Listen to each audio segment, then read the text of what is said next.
Hello viewers, তো আজকে আমরা কথা বলবো গুগল অ্যাডস বিডিং নিয়ে। সো গুগল অ্যাডস বিডিং মূলত দুই প্রকার হয়ে থাকে। আমি যদি এখানে লিখে রাখছি, সো আমি তাহলে একটা হচ্ছে ম্যানুয়াল বিডিং আর একটা হচ্ছে স্মার্ট বা অটোমেটেড। সো ম্যানুয়াল বিডিং কি আর অটোমেটেড বিডিং এর মধ্যে পার্থক্য আছে। তো ম্যানুয়াল বিডিং হচ্ছে আপনার এখানে আপনি নিজের ইচ্ছা মতন আপনি বাজেট সিলেক্ট করতে পারেন। বাট স্মার্ট বিডিং বা অটোমেটেড বিডিং স্ট্র্যাটেজি, এটা করলে কি হবে, আপনার গুগল ইচ্ছা মতন আপনার টাকা কাটবে। ইচ্ছা মতন ইচ্ছা মতন বলতে আমি বুঝাচ্ছি আপনার কম্পিটিটরের উপর ডিপেন্ড করে। আমি বিগত এক ক্লাসে দেখিয়ে দিয়েছিলাম আপনাদের যে কিভাবে গুগল আসলে আপনার টাকাটা কাটবে। তো যদি মনে না থাকে তাহলে আগের ক্লাসটা দেখে নিলে আপনি বুঝবেন যে গুগল আসলে কিভাবে আমাদের থেকে টাকা কাটতেছে। তো এটা হচ্ছে ম্যানুয়াল বিডিং। সো আমরা কথা না বাড়িয়ে আমরা গুগল অ্যাডসে যাই। তো আমরা প্রথমত গুগল অ্যাডসে গেলে আমরা যে কোনো একটা ক্যাম্পেইন সিলেক্ট করার পর এখানে ক্যাম্পেইন সেটিং আছে, ক্যাম্পেইন সেটিং এ এখানে ক্লিক করব। ক্লিক করার পর এখানে দেখবেন যে বিডিং লেখা আছে। তো এখানে এখানে আমার ম্যাক্সিমাম কনভার্সন ভ্যালু, এই আমাদের বিডিংটা হচ্ছে ম্যাক্সিমাম কনভার্সন ভ্যালু। সো আমার আগে অবজেক্ট কি, আমার এই ক্যাম্পেইনের অবজেক্টটা দেখতে হবে। মার্কেটিং অবজেক্ট হচ্ছে সেল। আমার যখন অবজেক্টিভ সেল, তখন আমার কাজ হচ্ছে আমার দুইটা আমি বিডিং করতে পারি। সেটা হচ্ছে কি, তো এখান থেকে আমি কি করতে পারি, কনভার্সন ভ্যালু করতে পারি এবং কনভার্সন কনভার্সন দিতে পারি। ঠিক আছে। আমি তো কখনো আমার যখন অবজেক্ট সেল হবে, আমি তখন অবশ্যই ক্লিক দিব না। বা এখান থেকে আবার কনভার্সন ভ্যালুর মধ্যে পার্থক্য কি, তো কনভার্সন হচ্ছে আপনার ওয়েবসাইটে কোনো একজন আসার পর জাস্ট পারচেস করলেই হলো, এটাই আপনার হচ্ছে গোল্ড। কিন্তু যখন আপনি বলতেছেন যে আমার ওয়েবসাইটে কেউ আসার পর পারচেস করলেই হবে না, তাকে একটা মোটা অ্যামাউন্টের পারচেস করতে হবে, দেন আমাকে আমার অবজেক্টিভ ফুলফিল হবে। তো আপনি তখন এখানে দিবেন কনভার্সন ভ্যালু দিবেন। ঠিক আছে। তো এখন কথা হচ্ছে আপনি যে এখানে ভ্যালু দিচ্ছেন, আপনি যে কিওয়ার্ড গুলো দিয়েছেন, আপনার এখানে আপনি কিওয়ার্ড গুলো দিয়েছেন, কিওয়ার্ড গুলো রিসার্চ করার সময় আমরা একটা সিপিসি দেখেছিলাম। তো এখানে ম্যাক্সিমাম সিপিসি না, এখানে আসতেছেন দেখাচ্ছে না। তো এখানে যদি আমার ক্যাম্পেইন রান থাকতো তাহলে দেখা এই অ্যাকাউন্টটা সাসপেন্ড হওয়ার কারণে আসলে এখানে দেখাচ্ছে না। সো কথা হচ্ছে এখানে তখন আমি এইখানে একটা আমার ইয়ার উপর ডিপেন্ড করে, কিওয়ার্ডের উপর ডিপেন্ড করে আমি এখানে আরওএস দিতে পারি যে আমার ওয়েবসাইটে যদি ভালো ট্রাফিক আসে তাহলে আমার 300% বেশি কাটবে, 300% বেশি লাগবে আমার। সেটা আপনি দিতেও পারেন, না দিতে পারেন, এটা অপশনাল দিয়েছে, কিন্তু আপনি এটা আপনার চাহিদা অনুযায়ী দিতে পারবেন। কনভার্সন যত ভালো আসবে তত ইয়ে করবেন। So এটা আমি কেটে দিলাম। এরপরে যাওয়ার পর আমরা যখন কিওয়ার্ড রিসার্চ করছিলাম, আমরা যখন সেটিং এ থেকে কিওয়ার্ড প্ল্যানার থেকে আমরা কিছু কিওয়ার্ড রিসার্চ করছিলাম। রিসার্চের কারণে আমাদের কিছু কি করছিল, কিছু বাজেট দিয়েছিল। আমরা এখানে যাওয়ার পরে আমরা ওয়েবসাইট নিয়ে আসি একটা। এটা আসলে অন্য একটা ওয়েবসাইট, এটা কোনো ওয়েবসাইট না, এটা অন্য একটা ওয়েবসাইট। সো আমরা এখান থেকে আমরা দিয়ে দিলাম। আমরা কি করব, আমরা যেহেতু ওয়েবসাইট দিয়ে আমরা সার্চ করব, সো ইউনাইটেড স্টেট এখানে দিব, বাংলাদেশের জন্য করব না, ইউনাইটেড। তো ইউকে দেই, দেখি ইউকে দিলে আসবে নাকি। ইউক্রেন আসতেছে। তো টার্কি আসছে। সো ইউ দিয়ে ইউক্রেন, রাশিয়া জাস্ট একটা আসছে। যাই হোক, আমি একটা ডাচ ও এখানে, সরি সরি, ল্যাঙ্গুয়েজ এখানে আমি তো ইউনাইটেড স্টেটে আছে। যাই হোক, ভালো কথা।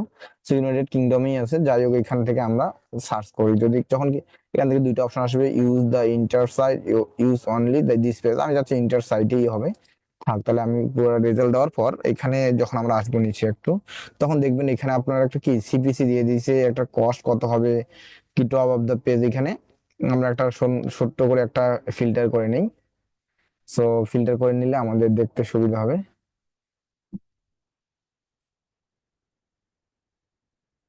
সরি।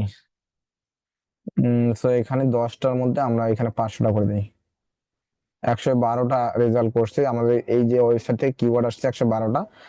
সিপিসিটা আমরা দেখবো। তো এখানে দেখেন অত বেশি না, এখানে এটা সিপিসি আছে। তো আমি চাচ্ছি যে এটার থেকে আমি, এটা যদি আপনার বেশি হয়ে যায় সেটা আপনি ডিক্রিজ করতে পারেন। তো এই কিওয়ার্ড দিয়ে কেউ যদি সার্চ করে আমার ওয়েবসাইটে আসে, তাহলে কি হবে, সে কত টাকা কাটবে, তাহলে আমার এত সেন্ট কাটবে, এত ইউরো কাটবে। সো আমি চাচ্ছি না যে আমার এত কাটুক, আমি চাচ্ছি যে আমি ম্যানুয়ালি দিব, যে আমার এটা এর থেকে বেশি কাটবে বা কম কাটবে। সো এইটা করার জন্য আমাদের কি করতে হবে, আমরা এখান থেকে নিচে যাব, নিচে যাওয়ার পর আগে অবশ্যই ক্যাম্পেইনে আগে যাইতে হবে। আমাদের ক্যাম্পেইন থেকে যে কোনো একটা ক্যাম্পেইন সিলেক্ট করতে হবে। এখান থেকে আমাদের টিকেপি আমরা ক্যাম্পেইন সিলেক্ট করলাম, করার পর আমরা কি কোথায় যাব, আমরা যাব কিওয়ার্ড থেকে search, search search keyword. So এখানে আসলে এখানে দেখা পাচ্ছে না আমার কিওয়ার্ড এভারেজ সিপিসি, এগুলো যদিও এখন আমার ক্যাম্পেইনটা চলতেছে না, সেজন্য এখানে 0 0 দেখাচ্ছে, বাট এখানে একটা কস্ট দেখাইতো, এভারেজ কনভার্সন, সো এখানে একটা কস্ট দেখাইতো। সো আমি চাচ্ছি এইখানে বেশি করে দেবো, কম করে দিব। সো আবার এখান থেকে আমরা বিডিং চেঞ্জ করতে পারি, match match type match type আমি গত ক্লাসে দেখিয়ে দিয়েছিলাম যে ম্যাচ টাইপ আমাদের কিভাবে কাজ করে। সো আমরা এটা সিলেক্ট করে দিব। সো এটা এখন আমার ম্যানুয়ালি আছে বা স্মার্ট বা অটোমেটেড আছে। সো এটা কত কাটবে তার উপর ঠিক কোনো ঠিকঠাক নাই।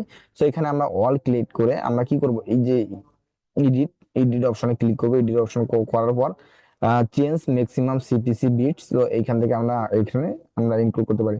সো এখানে যখন আমরা আসবো তখন আমাদের কিছু অপশন আসছে, set new bids, so increase bids, decrease bids. সো এগুলো আপনারা দিতে পারেন, ইনক্রিজ করতে পারেন, ডিক্রিজ করতে পারেন।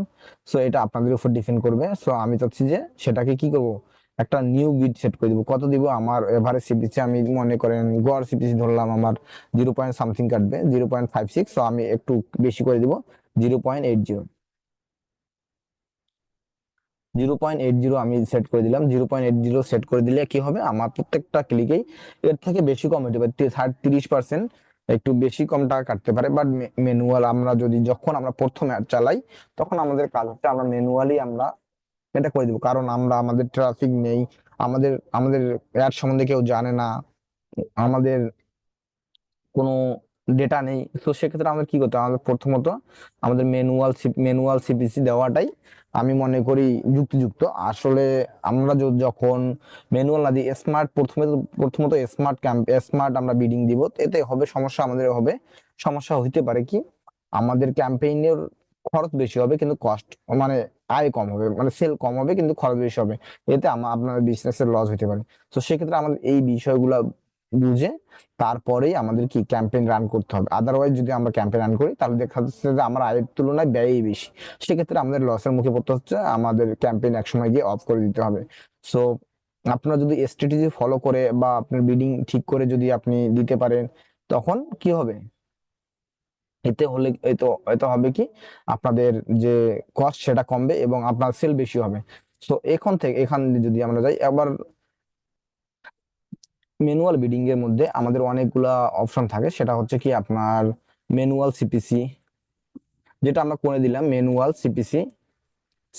আমরা সিপিসি মানে বুঝি কস্ট পার ক্লিক, এসব কস্ট পার কত কস্টে কতটা ক্লিক আসতেছে আমরা সেটা বুঝি। তারপরে আমরা শুধু সিপিসি বুঝি, সিপিসি যেটাকে আমরা ইয়ে করে একটা বাজেট দিয়ে দিই, সরি, সিপিসি। আর এবং সিপিসি এবং আমরা কি পারি, ভি সিপিসি। ভি সিপিসিটাকে বলছি আমি ভিউয়াবল, আমাদের টাকাটা 3 ভাবে কাটতে পারে, viewable, view, W A BL, viewable, cost, cost per click, cost per impression, cost per impression হবে এটা। সো কস্ট পার ইমপ্রেশন, বা এটাকে আবার 1000 ইমপ্রেশনও বলে, 1000 ইমপ্রেশনও বলে, এটা ION, 1000 ইমপ্রেশনও এটাকে বলে। সো ম্যানুয়াল সিপিসির ক্ষেত্রে আমাদের এই বিষয়গুলো দেখতে হয়। এবং আমাদের যে স্মার্ট বিডিং এর ক্ষেত্রে আমাদের যে থাকে সেটা হচ্ছে target, CPA, cost per acquisition. So target CPA, তারপর target ROS, target ROS, return, target ROS মানে আমার হচ্ছে,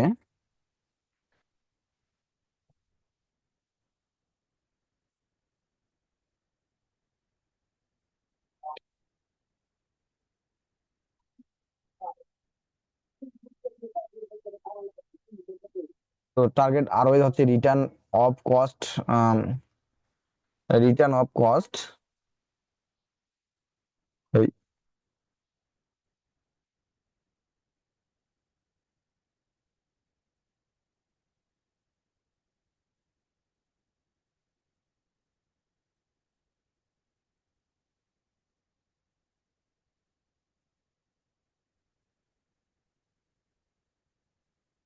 তো আমার এইখানে ছিলাম। সো আরওএস বলতে হচ্ছে আমাদের return of ad spend.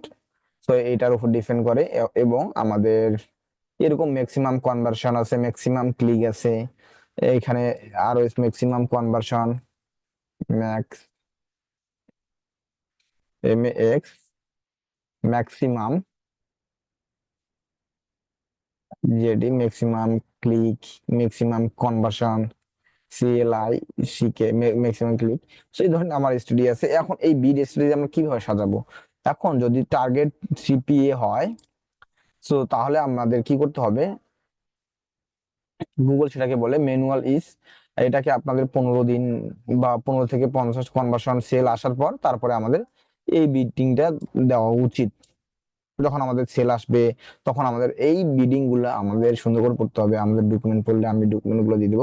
So target, আবার আরো টার্গেট আরওএস কখন আমরা দিব, return cost of ad spend, তো কত আমার ওয়েবসাইট থেকে কত স্পেন্ড হচ্ছে, কত রিটার্ন আসছে, সেটাতে পুরো ম্যাক্সিমাম ক্লিক কতগুলো আসতেছে, এইগুলা বিষয় আমাদের জানতে হবে। সো আরওএস বলতে আমরা কি বুঝি? ROS return of ad spend থেকে আমরা এটা কিভাবে বাইর করবো? এটা বাইর করবো আমরা revenue from ad spend. So আমাদের এইটা হবে কি revenue, revenue from, from ad campaign, CAMPAIN campaign, campaign equal, হবে cost of ad campaign, CAMPAIN so এটা আমাদের হবে। তো এইভাবে আমরা আসলে আমাদের বিডিং স্ট্র্যাটেজিটা সেট করতে পারি।